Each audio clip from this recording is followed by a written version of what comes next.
आदमी सोचता है मैं स्वस्थ हूँ, मजबूत हूँ, सक्षम हूँ, जो चाहूँ कर सकता हूँ।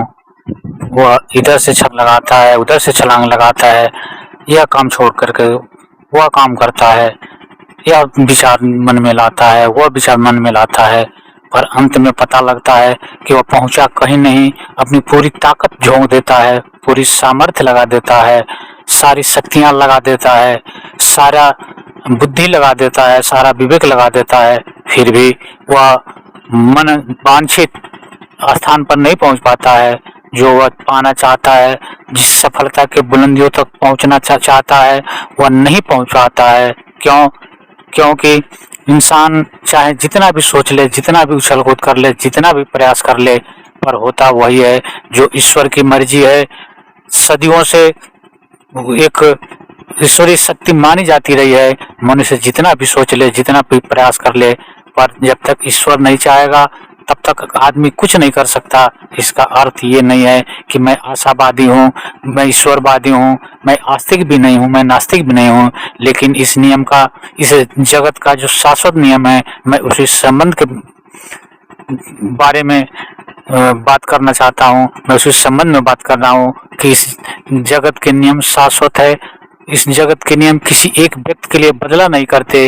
यह सब कुछ इस जगत में ऑटोमेटिक हो रहा है, स्वतः हो रहा है। एक बीज मिट्टी में डाला जाता है, फिर उसमें से अंकुर फूटता है, एक नन्हा सा पौधा बनता है, फिर वृक्ष बनता है, फिर इसमें फूल आते हैं, फल लगते हैं। यह सब कुछ अपने आप हो रहा है, लेकिन कुछ ऐसी व्यवस्था है, कुछ ऐसी शक्तियाँ काम करती हैं जिन्हें हम ईश्वरीय शक्तियाँ कह सकते हैं। और सही मायने में ईश्वर कोई आदमी नहीं, वो तो एक ऊर्जा है जो कण-कण में व्याप्त है। फिर भी इंसान की सोच इतनी छोटी है, उसकी समझ इतनी छोटी है कि वह जगत के बारे में सोच ही नहीं सकता। इंसान की सोच सीमित है, इंसान की उम्र भी सीमित है, लेकिन यह अस्तित्व तो विराट है। इस विराट अस्तित्व के रहस्य को आज तक कोई भी समझ नहीं पाया, और जो समझ पाए ऐसा इंसान कभी पैदा भी ना हो सकेगा, क्योंकि ईश्वर तो विराट है। और उस विराटता को अगर सीमाओं में बांधा जा सके तो फिर उसे विराट कैसे कहा जाएगा। और जो सभी नियमों से परे है, जो सभी क्रिया और कारणों से ऊपर है, वही तो परमात्मा है जो पूरी जगत को चलाता है, जो पूरी जगत को नियंत्रण करने की क्षमता रखता है, जो करोड़ों वर्षों से इस जगत को नियंत्रित कर रहा है और सब कुछ अपने नियम के अनुसार होता है। उसी का नाम तो परमात्मा है।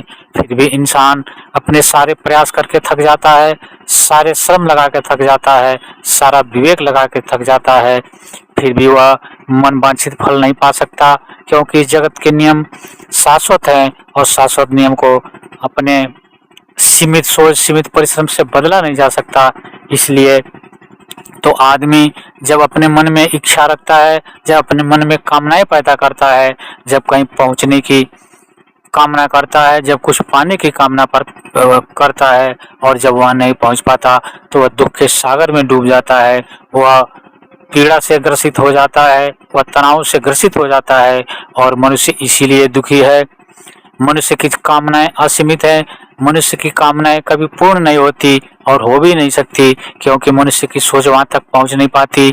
लेकिन जिन लोगों ने भी अपनी कामनाओं पर नियंत्रण पाया, जिन लोगों ने इस जगत के रहस्य को समझा, जिन लोगों ने इस जगत के शाश्वत नियमों को समझा, वे इस दुनिया से पार हो गए। इस दुनिया में रहते हुए भी दुनिया से पार हो गए, इस जगत में रहते हुए भी जगत से पार होते हैं, और उन्हीं के जीवन में आनंद खिलता है, उनके जीवन में कोई पीड़ा, कोई तनाव नहीं रहता, और फिर वही सही मायने में अपना जीवन गुजारते हैं। गौतम बुद्ध, भगवान राम, कृष्ण, ईसा मसीह, ऐसे तमाम लोग पैदा हुए हैं जिन्होंने इस जगत की सच्चाई को समझा और अपने सुख दुख सब कुछ उस परमात्मा को समर्पित करके असीम आनंद के सागर में डुबकी लगाने लगे। जो आदमी इस जगत के नियमों के गहराई में पहुंच जाएगा, उसे कोई भी दुख या सुख उसे छू नहीं सकता, कोई भी पीड़ा और तनाव उसे स्पर्श नहीं कर सकता, कोई भी मान अपमान उसे स्पर्श नहीं कर सकता, और कोई भी दुख या सुख उसे जब स्पर्श नहीं करेगा तो निश्चित रूप से वह आनंद के सागर में डुबकी लगाएगा। और यह दुनिया उन्हीं लोगों के लिए बनी है जो लोग इस दुनिया की सच्चाई को समझ सके, जो लोग जीवन के विज्ञान को समझ सकें, जो लोग इस जगत के शाश्वत नियमों को समझ सकें, उन्हीं का जीवन धन्य है। आप मेरे इस वीडियो को लाइक करें और कमेंट में जरूर लिखें कि यह वीडियो आपको कैसा लगा। अभी तक अगर आपने मेरे विद्रोही चैनल को सब्सक्राइब नहीं किया है तो सब्सक्राइब कर लें।